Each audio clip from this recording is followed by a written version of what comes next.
Docteur, comment va mon mari? Je suis vraiment désolé madame, votre mari vient de nous quitter. Non docteur, dis-moi que c'est une blague.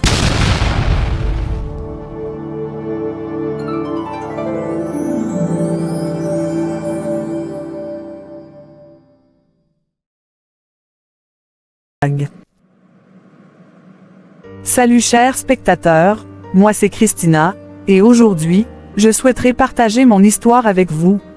Je suis mariée à John, qui était tout pour moi et Dieu nous a bénis avec un joli garçon que nous avons nommé Prince.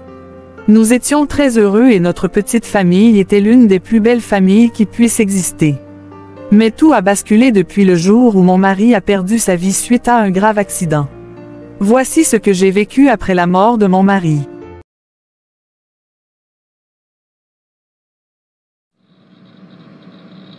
Que puis-je faire pour vous, monsieur?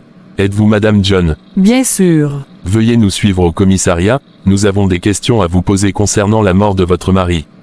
Vous êtes dingue ou quoi? Mon fils et moi sommes toujours en deuil, et vous vous permettez de nous déranger avec vos sales histoires?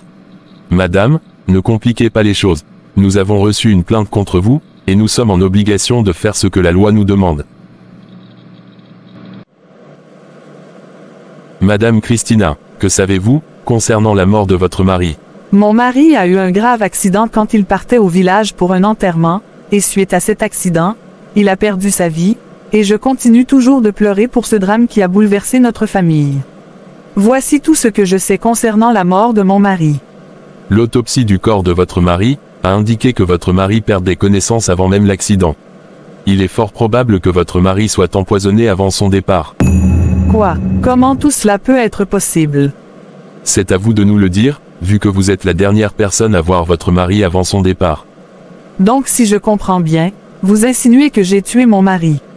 Il s'agit d'une enquête, et vous êtes notre premier suspect, alors dites-moi tout ce que vous savez, et vous aurez peut-être une réduction de peine.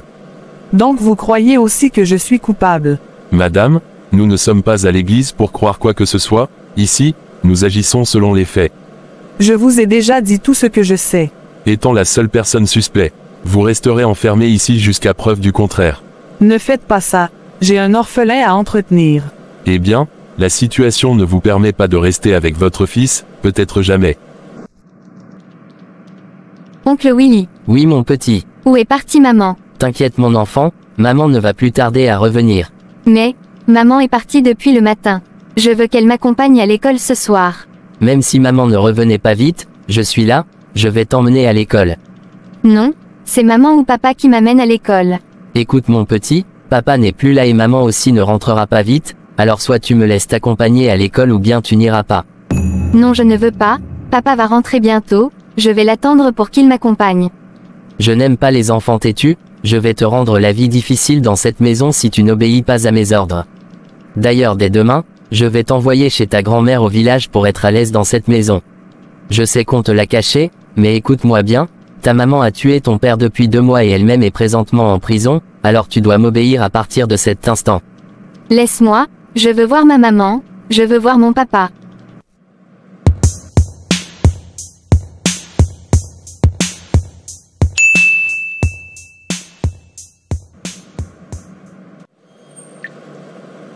Voici votre nourriture. Merci mademoiselle.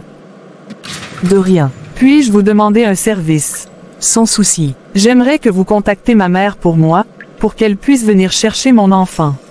Vous n'avez pas le droit de contacter personne avant votre procès.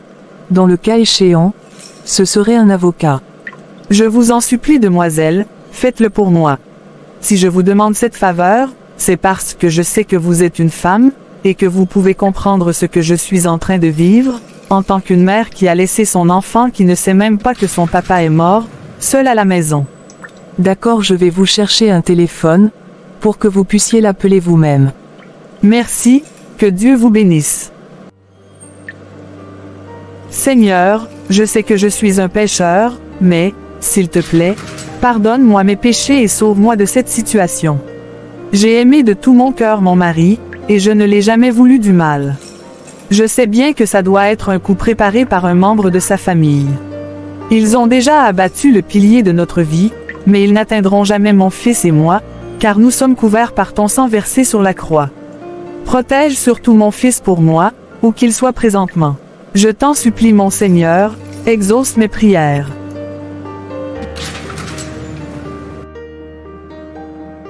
Soyez les bienvenus. Merci commissaire. Comment vont les enquêtes de votre côté?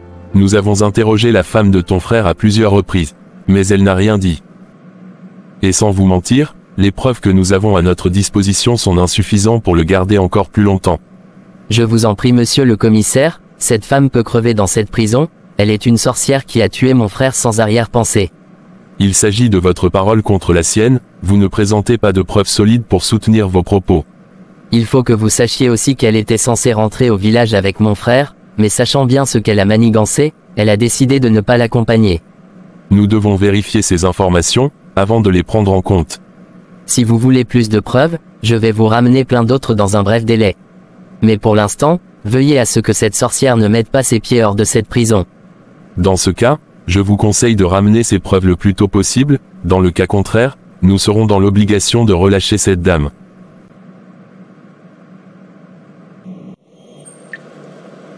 Maman, je suis complètement perdue. Sois forte ma fille, ce sont les coups de la vie, et nous sommes appelés à rester forts peu importe les circonstances, car la victoire est toujours de notre côté.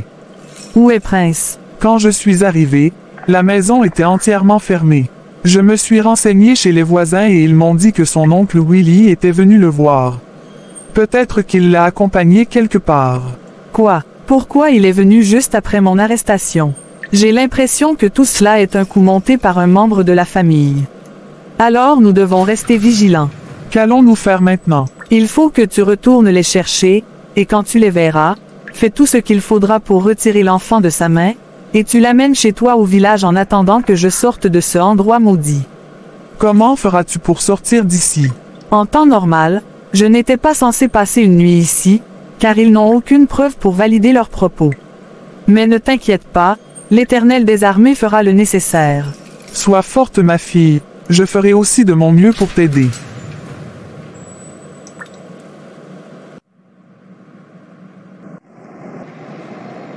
Salut mon pote. Salut mon ami. Nouvelle voiture, nouveau costume, on dirait que notre plan marche à merveille. S'il te plaît mon pote, rentre on va discuter. Alors dis-moi, où en es-tu présentement? Comme tu l'as dit, notre plan marche super bien. J'espère que tu as prévu un truc pour moi aussi. Sois patient mon pote, j'ai une enveloppe pour toi. Moi aussi je dois m'acheter une nouvelle voiture, car je pense que je le mérite de ta part. Tu exagères, mon ami? N'oublie pas qu'il s'agit des biens de mon frère. Bien sûr que ce sont les biens de ton frère, mais tu es d'accord avec moi que tu ne pouvais rien faire sans mon aide.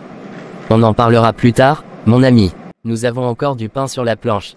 De quoi s'agit-il encore? Le commissaire a dit qu'ils en ont besoin de plus de preuves pour pouvoir garder cette sorcière encore plus longtemps en prison. C'est simple mon ami, il y a un autre moyen très simple et fiable pour que la femme de ton frère ne mette plus jamais ses pieds hors de cette prison. De quel moyen parles-tu? Et si elle mourrait en prison? Quoi? Et comment pouvons-nous faire ça?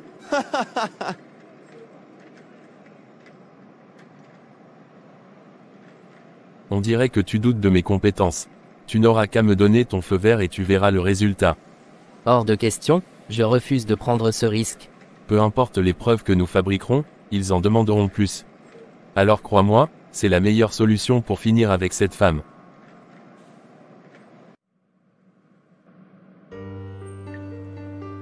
Ma fille, tu n'imagines pas ce que votre soi-disant oncle a infligé à ton enfant.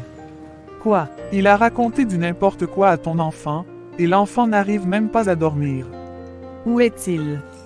Je l'ai emmené pour qu'il te voie avant qu'on ne parte. Maman, que fais-tu ici? Non mon bébé, ne pleure pas. Je vais rentrer à la maison bientôt. Maman, c'est vrai ce que oncle Willy m'a dit. Ne l'écoute pas mon bébé, il raconte seulement des bêtises. Il a dit que tu as tué papa, et que papa ne reviendra plus jamais. Il a dit que tu es en prison et que tu ne reviendras plus. Ce sont des mensonges, ne l'écoute pas. Mais papa n'est pas à la maison, où est-il? Écoute mon petit, quand je serai de retour à la maison, on va en parler. Pour l'instant, va à la maison chez grand-mère, je vais vous rejoindre dans peu de temps. Non maman, ouvre-moi la porte, je vais rester avec toi. S'il te plaît mon chéri, les enfants ne restent pas ici, Vas-y avec grand-mère. Non maman, veut rester avec toi. T'inquiète ma fille, je vais lui parler. S'il te plaît maman, prends soin de lui pour moi, il est tout ce que j'ai à présent. Arrête de pleurer, tu as toujours été une femme courageuse depuis ton enfance, et tu le resteras pour toujours. Merci maman, que le Seigneur vous accompagne. Il sera toujours avec toi aussi, ma fille.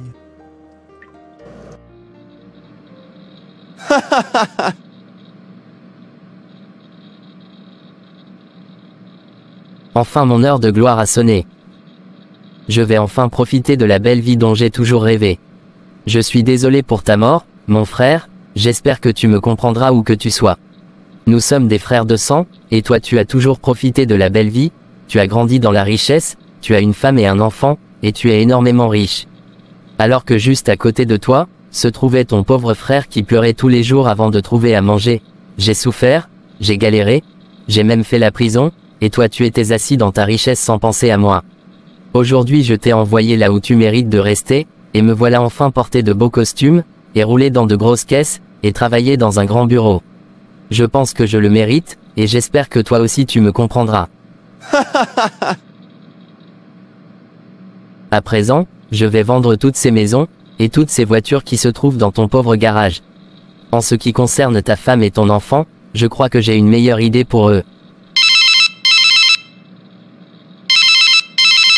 Oui, allô mon pote. Nous avons un très gros problème. De quoi s'agit-il? Tu n'as pas pris le temps de vérifier les informations bancaires de ton frère. Tous les comptes bancaires de ton frère portent le nom de son fils.